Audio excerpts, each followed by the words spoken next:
Hey guys, so I want to talk about some comics I have, or one. I was gonna pull one and just start talking about it. Um, so this is my DC collection behind me. It's about uh, almost 20,000 comics behind me. Um, so I'm gonna pull one and we'll see what we get.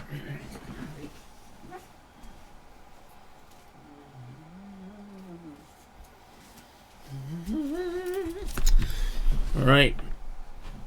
Um, so my room's a real mess. My office. I just moved everything else around. This was before. This was a mix of Marvel and DC, and then I've overflowed into the room next door, the garage. So the garage is now independent titles. Next door is Marvel, and then this is DC. What I'm hoping to do is to move series, which is about 3,000 that I've completed, one through whatever. Put those into archival boxes, put those away, and then move everything that's kind of current that I'm trying to finish in here, which should be about 30,000 comics, I think. Now you know. So every comic that I have won't go into the collection without board and at least a poly bag. It's it's only about 10 cents to do a board and a bag for a comic.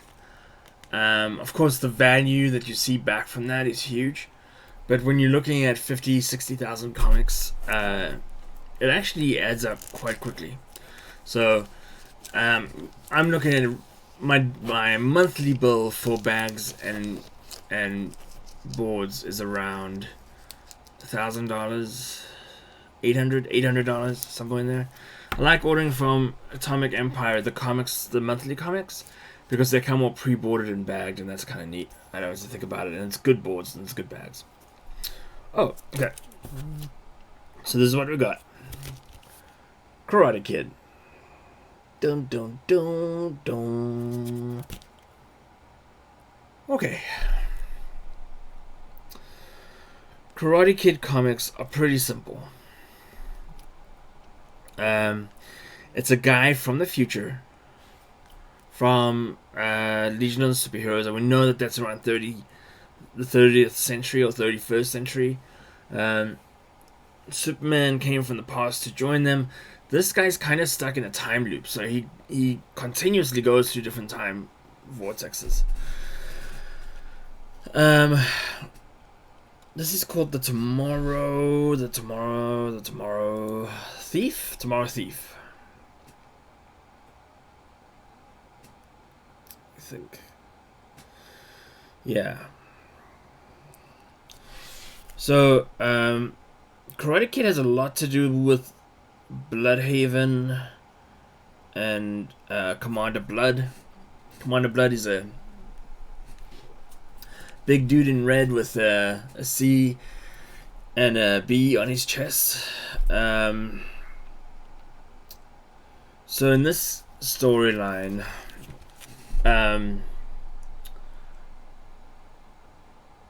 Iris Jacobs, friend of Karate Kid, maybe more, you have to read the comic, gets kidnapped, and Commander Blood holds her ransom for information on how wars are being dealt with in the future, who wins, who loses, etc., so he can take advantage of that.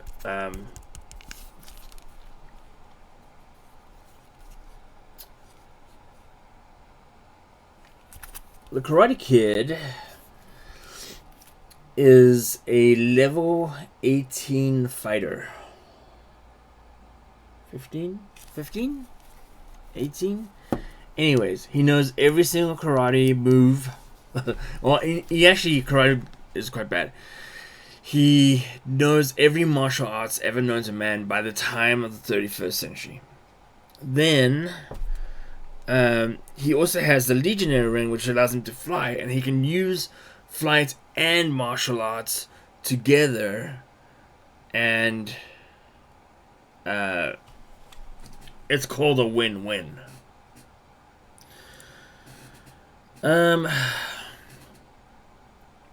So his name is Vel Armor. Armor is spelled with 2 R's at the end.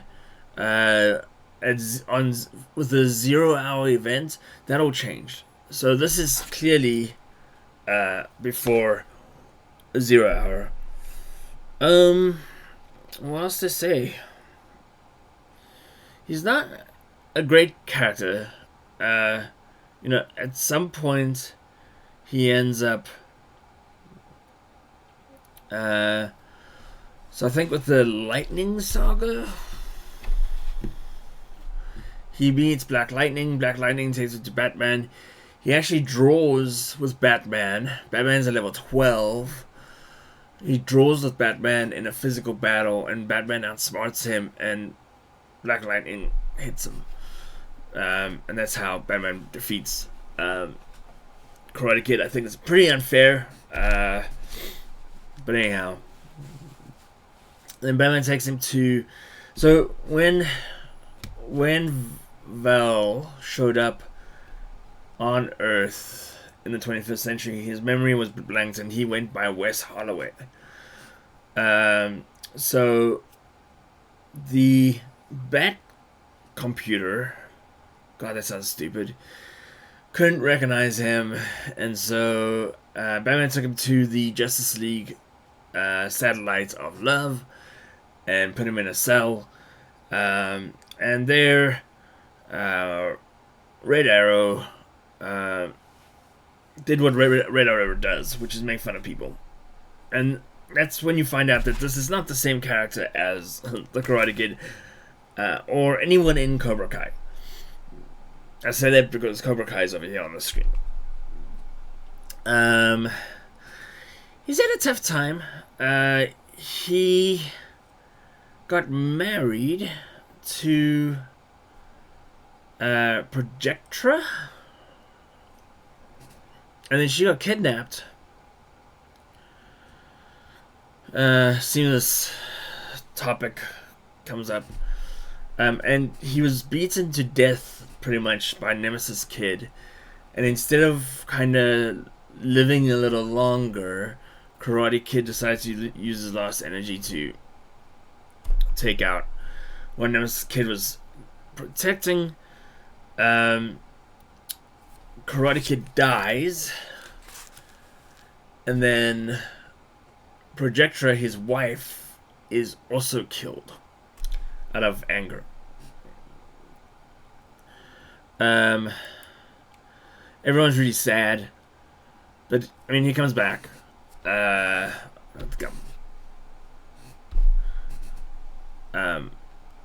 He comes back, and you kind of follow him around, kind of like a Dragon Ball Z character, where he's kind of dead for a while, and it gets weird. But yeah, I would give this comic a good 2 out of 5. Whenever writers did not know what to do with the villains,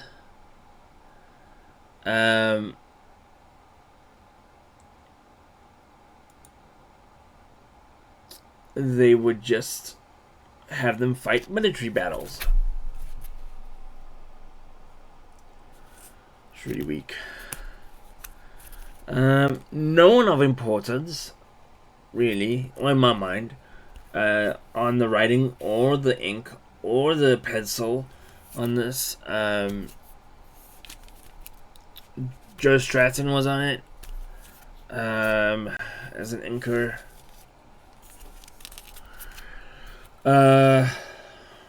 What else can I tell you? Once again, a bunch of misspelled credits on this one. You can see here. Let's see if it'll focus.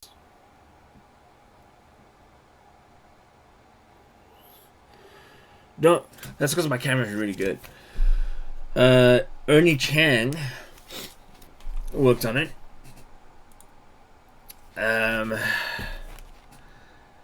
So he was the cover artist, obviously. He was credited inside the book as something else. I think it was Ernie Chow. I'm not gonna try and be racist, so nothing. Yeah, he was miscredited there, and I think the writer was completely miscredited to something completely different. So, anyways, I own the entire run of Karate Kid. Not great quality. Like, I have a color breaking crease here. I'm just getting my press back up and running, so I'll probably press it, but I got a tear at the top. But it's these kind of comics that I like collecting. They're not in great shape. They've been well loved or badly maintained. But they kind of mark a mark in history, which is cool. It takes place in New York. You can see the tower there. Alright, that's it. Do not pick this up. It's probably worth $1. It's $1 comic. It really is. Yeah. If you guys like this segment, I'll continue to do it. But it's just me mumbling about old comics and what I know about them. And I don't know if that's fun. Right. Thanks, everyone.